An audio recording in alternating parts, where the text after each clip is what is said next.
Bonnie's is one of the most popular and certainly one of the most unique Chinese restaurants in Brooklyn. The establishment serves a host of fascinating creations like a martini with MSG and a Chashu sandwich modeled after the McDonald's McRib. With such a list of fascinating offerings, I had to give Bonnie's a try.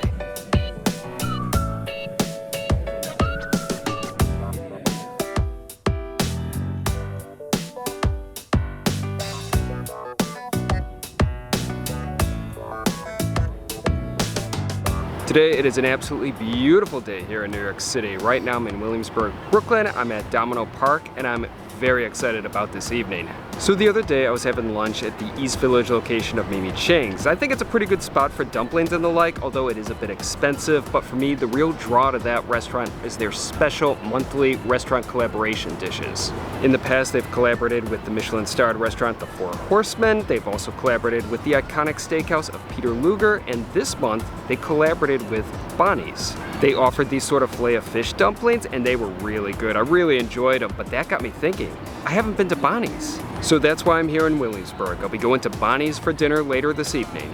Bonnie's is a sort of modern Cantonese American Chinese restaurant with some really unique creations. One of the dishes the restaurant's really known for is their kind of take on the McDonald's McRib. They have a Chashu McRib and it just looks amazing.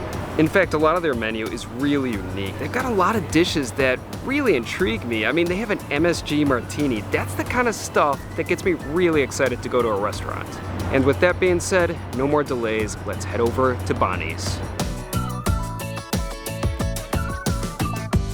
Bonnie's opened its doors at the end of 2021. The restaurant is the product of chef Kelvin Ang, who previously worked at the Taiwanese restaurant Winsun. While growing up in Brooklyn, Ang tried to be as American as possible, but today he fully embraces his culture and strives to be part of a new wave of Chinese American cooks. He named Bonnie's after his mother, who taught him all about Cantonese food. When the restaurant first opened, reservations were nearly impossible to get. Today, however, the hype has died down a bit, making Bonnie's far more accessible. Although Bonnie's has a 2-person reservation minimum, which meant that I had to dine at the restaurant as a walk-in. Thankfully, I had no problem getting a seat at the bar.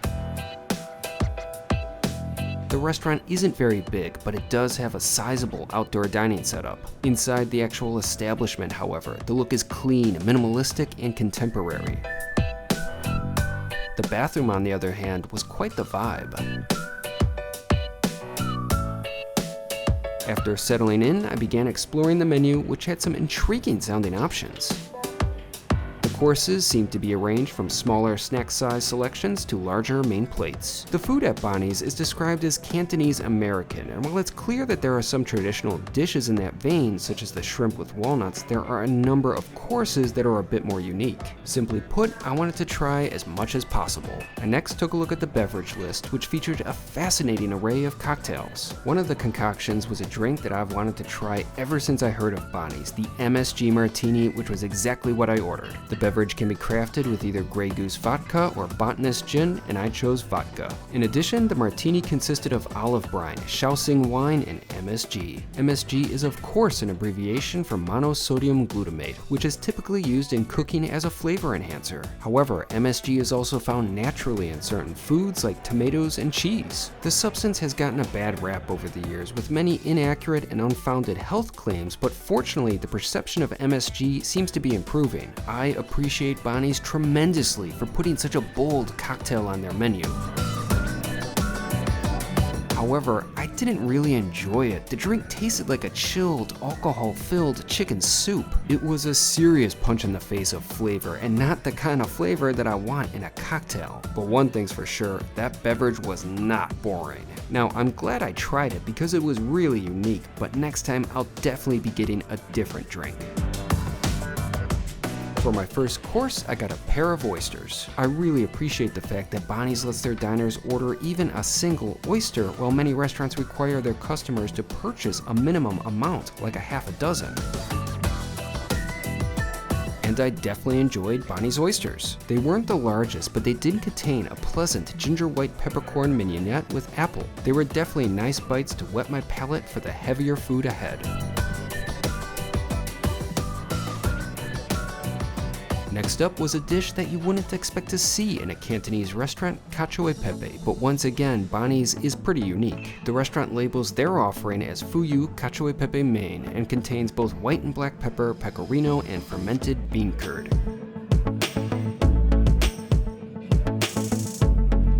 My first taste was incredibly satisfying. The dish was hitting some pretty high marks in regards to flavor. Compared to the typical Italian restaurant version of the dish, Bonnie's offering was far less subdued. The fermented bean curd gave the pasta a bit of funk, and the large amount of cheese and pepper made the course even more intense, but perhaps it was a little too much. I thought that the pasta would have been better if the amount of pepper was toned down a bit. It just gave a little too much bite, but overall, I still really enjoyed the dish. Thick bucatini noodles were perfectly cooked, and I believe they were cooked in a wok. Plus, I loved the strong umami flavors of the cacio pepe. Not to mention, the dish paired pretty nicely with the MSG martini. The two combined really put me in an umami-laden haze. Flavors at Bonnie's are definitely not subtle. Moving on to the main course, I got arguably the restaurant's most famous dish, the Chashu MC Rib sandwich, which is more commonly known as the Chashu McRib. It's a take off of McDonald's famous McRib sandwich, but utilizes a Cantonese style of barbecue pork. The creation at Bonnie's contains steamed boneless ribs with a chashu glaze, Chinese hot mustard, bread and butter pickles, which are all sandwiched between a milk bun. Now, I could have gotten fries with the dish, but considering I already had a couple of courses and still planned on getting a dessert, I left the fries for another day. First, I decided to divide my sandwich in two halves and then dove right in. The sandwich was delicious. It obviously kicked the hell out of the offering from McDonald's. The creation at Bonnie's is not just an elevated version of the McRib, but a dish that takes the classic McDonald's sandwich in a new direction. First off, the meat was pretty substantial, consisting of a third of a baby back rib rack, but it was the chashu glaze that put the creation in the realm of Cantonese American cooking. The glaze was certainly pleasant, but I loved the bite from the Chinese hot mustard. Although the mustard wasn't distributed very evenly across the sandwich, as it was completely absent in large parts of the dish. I feel like whoever was crafting my sandwich may have had a blindfold on, as I simply cannot fathom how so much of the creation lacked the mustard. But like I said, I still enjoyed the Chashu McRib, and I particularly liked the soft and toasted milk buns, which held everything together and had a nice flavor on their own. Now, I was pretty amused that McDonald's of all places served as inspiration for the dish. In fact, the restaurant even has a special McDonald's themed takeout menu. Overall, the Chashu McRib is not just famous for the sheer novelty of the dish, it's a good and tasty sandwich. Finally, it was time for dessert, and there were only two offerings. One was a fruit plate, which I've seen pictures of and it looked pretty attractive, but I had my eye on the Cantonese sundae. When I was first presented with the ice cream, it was no doubt attractive. However, I paid an extra $2 for pork floss to be added to the dish, and the sheer weight of the toppings on the whipped cream caused the sundae to collapse almost instantly after it was served. That was a little frustrating because a lot of the delicious pork floss spilled all over the bar. Regardless, it was time to dig in. The dessert was absolutely delicious. It's a sizable creation consisting of malted fried milk, Ovaltine hot fudge, vanilla ice cream, and buttered peanuts, and of course, the pork floss that I paid extra for.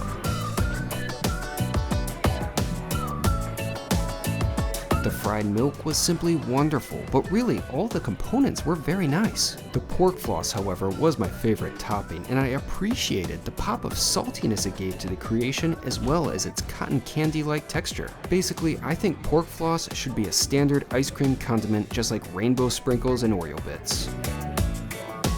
Overall, the Cantonese sundae was fantastic, but it wasn't the end to my dinner as my server generously gave me one of the house shots to try. It was basically a digestif consisting of chrysanthemum, goji berry, lychee, mescal, and blanc vermouth.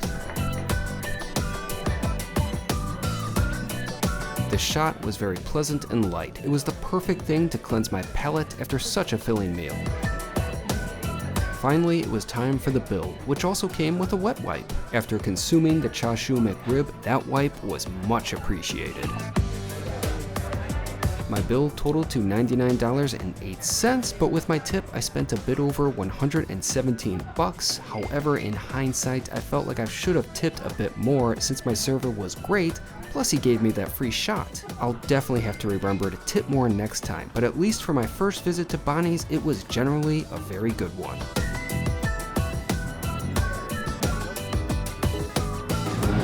So I just finished with my dinner at Bonnie's. I really enjoyed it. I took a little walk over here to McCarran Park, and right now I'm relaxing. I'm gonna reflect a bit on the wonderful food I just had. I think Bonnie's is a really solid restaurant. It's 100% worth checking out. I mean, the innovation, the unique dishes they have are really fascinating. Not everything was a success, however. I mean, that MSG martini, man, that was something else. I bet if someone was in a coma and you poured that MSG martini down their throat, that would wake them right up. But I gotta say, I do not regret getting that cocktail at all. I mean, I really appreciate the restaurant being so bold to put an MSG martini on their menu. In terms of the food, I really enjoyed everything I had. It was not only tasty, it was fun too. Although I do feel like the cacio pepe could stand to lose a little bit of its pepper, but it was still a pretty solid dish. To sort of take off the McRib, now I really enjoyed that one, but I'm trying to decide if I liked it more than the dessert, because that was really good too. Regardless, I just had a great dinner overall. I mean, the service was really solid, it was a nice atmosphere, and of course the food was really good and very interesting, which I really appreciate. I like restaurants that stand out and take risks, and Bonnie's definitely stands out. I wish I could have tried more. There are a lot of intriguing dishes on that menu, but my stomach can only fit so much food in it, and my wallet only has so much money, but at least it gives me a reason to go back to the restaurant someday. In summation, I think Bonnie's is a really nice place, and I will certainly be back.